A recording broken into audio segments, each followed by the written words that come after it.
Hi guys, if you just watch my previous video where I use this blender to blend pepper, I dropped the link in the description for you to catch up with us and click on the link.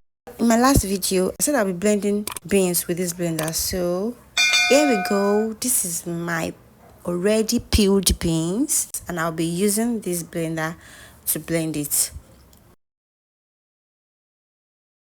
This is really a lot of work, like it is hard work, because this particular manna blender really stressed me. Like I had to apply a lot and lots of pressure on it. So as you can see, at the point I was scared this thing will break.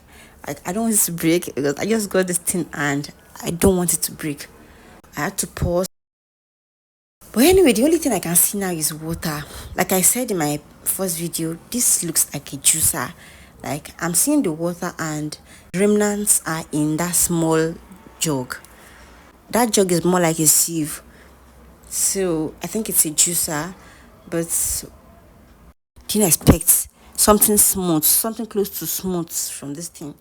But it really surprised me because it was fair and it's still something you can use for your akara.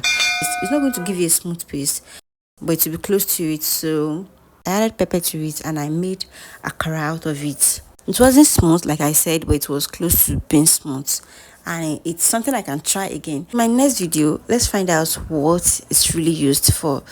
So guys, thank you for staying till this time, and please don't forget to subscribe to my YouTube channel, like my videos, share, and you people have been watching my videos and I really do appreciate. So don't forget to drop your comments to let me know what you think about this video. To all my subscribers, thank you all for staying till this time. I love you all, and if you're on this channel for the first time, please subscribe to my YouTube channel. I dropped the video in the description, so please watch it and let me know what you think. See you next time. Bye.